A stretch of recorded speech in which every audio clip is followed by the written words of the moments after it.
Miss হবে না আপনার পছন্দের টিভি শো। দেখুন জি5 অ্যাপে একদম ফ্রি। তুমি আসলে একবার ভাবোনি অনির্বাণ যে আদৌ রায় ওই বাড়িটা নেবে কিনা। ওই বাড়িটা রায়কে উপহার দেওয়া মানে তাকে অপমান করা হয় কিনা ভাবো। তুমি এতদিন ধরে যেটা বলে এসেছো, যা বলো সেটাই তুমি বলবে, কারণ তোমার প্রত্যেকটা কথা, প্রত্যেকটা শব্দ, প্রত্যেকটা বাক্য তো আমার চেনা। তোমার সেই একঘেয়ে কথাগুলোই আমি শুনবো আজকে। হ্যাঁ শুনবো, কেন জানো? কারণ তারপর যাতে আমার চোখের সামনে থেকে তুমি দূর হয়ে যাও, এই কারণের জন্য। আমি দেখতে চাই না তোমাকে, আমার সামনে তোমাকে আমি দেখতে চাই না। তবে হ্যাঁ, এই এতদিন আমাকে খুঁজে না পেয়ে তুমি কত কষ্ট পেয়েছো, কত চোখের জল ফেলেছো, কি কি ভেবেছো, প্লিজ সেগুলো তুমি আমাকে বলতে এসো না প্লিজ, কারণ আমি সেগুলো শুনতে চাই না। হ্যাঁ, আমি আমার পরিবারের সাথে অন্যায় করেছি, আমার পরিচয় গোপন করে আমি এখানে এতদিন পড়েছিলাম, আমার পরিবারের সঙ্গে আমি বিভৎস খারাপ অন্যায় করেছি। তবে তবে তোমার সাথে আমি কোনো অন্যায় করিনি, কোনো অপরাধ নেই আমার। কারণটা নিশ্চয়ই তোমাকে বলে দিতে হবে না, তুমি নিশ্চয়ই জানো। শুধুমাত্র তোমার জন্য অনির্বাণ, শুধুমাত্র তোমার থেকে মুক্তি পাওয়ার জন্য এতদিন নিজের পরিচয় গোপন করে আমি এখানে পড়েছিলাম। শুধুমাত্র তুমি, তুমি আমার জীবনে অশান্তির মেন কারণ, তুমি আমার অশান্তির একমাত্র কারণ অনির্বাণ। অনামিকা, তোমরা দুজনে বরং এখন কথা বলো। হ্যাঁ, আমরা পাশের ঘরে আছি, তোমাদের দুজনের মধ্যে বোঝাপড়াটা হয়ে যাওয়া দরকার। না বড় বৌদি, না, আমাদের সকলের আড়ালে গিয়ে কোনো কথা বলার নেই। আর আমাদের মধ্যে কোনো কিছু, মানে যা যা ঘটেছে কোনো কিছু কারোর আড়ালে ঘটেনি, সবার সামনেই ঘটেছে। আমাকে সকলের সামনেই অপমান করা হয়েছে, অসম্মান করা হয়েছে, সকলকে জানিয়ে চিৎকার করা হয়েছে আমার উপর সকলের সামনে। সেই যে সেই বউ হাতের রাত্রি থেকে শুরু হয়েছিল অনির্বাণ সেনের আমার উপর। ওহ না না, ভুল বললাম, বউ হাতের রাত্রি থেকে না, তারও আগে থেকে। অফিসে যেদিন টাকা চুরির দায়ে পুলিশ এসেছিল, সেদিন থেকে শুরু হলো অনির্বাণ সেনের আমার ওপর সন্দেহ, আমাকে অপমান করা শুরু। ব্যাস, তারপর সৌর্যকে নিয়ে সন্দেহ, কয়েকটা ফেক ছবির জন্য আমাকে বাড়ি থেকে বের করে দেওয়া হলো।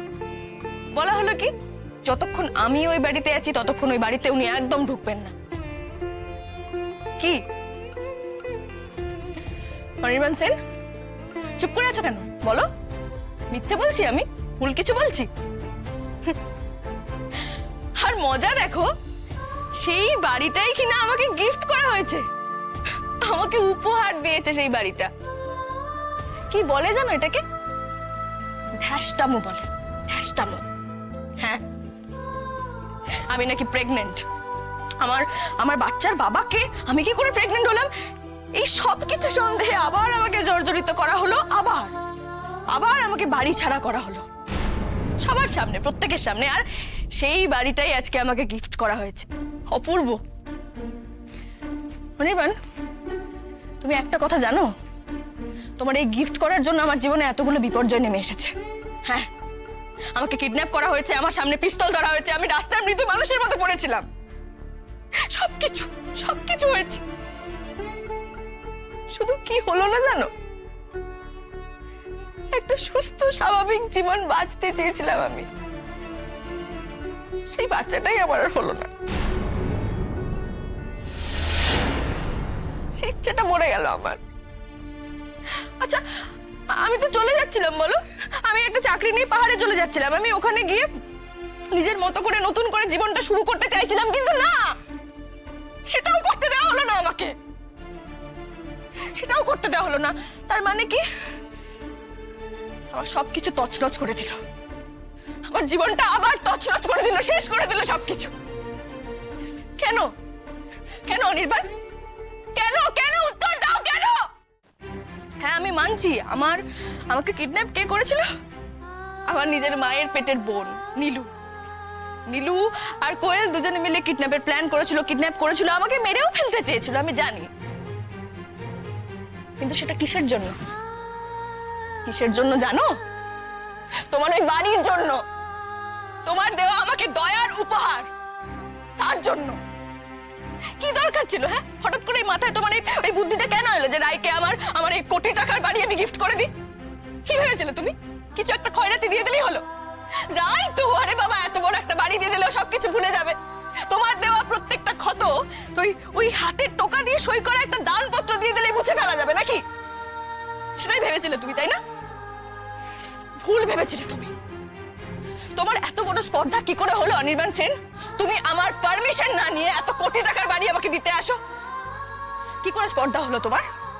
তুমি কি ভেবেছিলে রায়কে এইভাবে কিনে নেওয়া যায়? উত্তর দাও, চুপ করে থেকো না অনির্বাণ সেন। না রাই, না, আমি একবারও ভাবিনি এই কথা। আমি একবারও এটা চিন্তা করিনি যে আমি কিনে নেবো তোমাকে। এই ধরনের ভাবনা আমার মাথাতেই আসতে পারে না ভাই।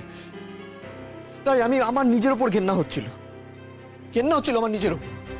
আমি কি করব না সেটাই বুঝতে পারছিলাম, আমি বুঝে উঠতে পারছিলাম না। আমি জানি তোমার জীবনটা তো আমি শেষ করে দিয়েছি, তোমার জীবনটা। ক্ষতি করেছি আমি, তোমার অনেক ক্ষতি করেছি। ইনফ্যাক্ট তোমার জীবনে যা যা খারাপ হয়েছে আজ পর্যন্ত তার সবকিছুর জন্য আমি দায়ী। আমি জানি সেটা। হ্যাঁ, আর সেই ক্ষতির ক্ষতিপূরণ করতে তুমি আমাকে একটা বাড়ি উপহার দিয়ে দিলে। তুমি কি ভেবেছিলে বলো তো? তুমি ভেবেছিলে রায়কে একটা উপহার দেবো আর রায় সেটা নিয়ে নেবে না? তোমার এটাই মনে হয়েছিল আমাকে দেখে, যে তোমার দেওয়া বাড়ি, দান করা বাড়ি আমি নিয়ে নেব, উপহারটা অ্যাকসেপ্ট করবো আমি? এতদিন ধরে রায়কে দেখার পর তুমি এটাই চিনলে থাকে? এতটা লোভী, এতটা ভোগী রায় যে আমি রায়কে একটা এত বড় বাড়ি উপহার দিয়ে দেবো আর রায় সেটা ভোগ করবে, এটাই ভেবেছিলে না তুমি? আমি সে কথা রাই, বিশ্বাস করো, একবারও আমি সে কথা ভাবিনি রাই। আমি ভাবিনি আমি তোমাকে উদ্ধার করব। আমি ভেবেছিলাম যে তুমি। কি ভেবেছিলে তুমি? ও, তুমি ভাবোনি না আমি যে উদ্ধার হব, তুমি সেটা ভাবোনি। তার মানে তুমি এটা জানতে যে আমি বাড়িটা নেব না। তাহলে সইটা করে দিলে কেন? তাহলে বাড়িটা আমাকে উপহার দিতে গেলে কেন বলো? তুমি আসলে একবারও ভাবোনি অনির্বাণ যে আদৌ রায় ওই বাড়িটা নেবে কিনা, ওই বাড়িটা রায়কে উপহার দেওয়া মানে তাকে অপমান করা হয় কিনা, ভাবোনি। আচ্ছা বেশ, আমি ধরে নিলাম যে তুমি এই কথাগুলো একবারও ভাবোনি যে না রায়কে আমি উদ্ধার করছি, রায় ওই বাড়িটা ভোগ করবে, তুমি এই কথাগুলো একবারও ভাবোনি। তাহলে কি ভেবেছিলে তুমি? দেখেছো, এইবারেও সেই তোমার কথাগুলোই তুমি ভাবলে। আমি অন্যায় করেছি, তাহলে একটা বিরাট বড় বাড়ি, কোটি টাকার বাড়ি আমি রায়কে গিফট করে দিই, উপহার দিয়ে দিই তাকে, ব্যাস। আমি দিই, আমি করি, আমি করব, আমার পাপস্করণ আমি করি, শুধুমাত্র নিজের আমি আমার কথাগুলো ভেবে গেলে। আর কে কি ভাবলো, কে কি চিন্তা করলো সেসব তোমার দেখার দরকার হলো না। ছাড়ো আমাকে, ছাড়ো। আমি আবার ভুল করেছি, অন্যায় করেছি আমি রাই।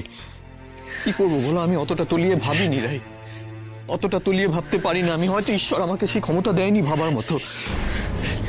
কিন্তু তুমি তো জানো রাই, তুমি তো জানো আমি খারাপ রাই। হ্যাঁ, ছাড়ো। আমি খারাপ, তোমার চোখে তো আমি খারাপ, খুব খারাপ আমি।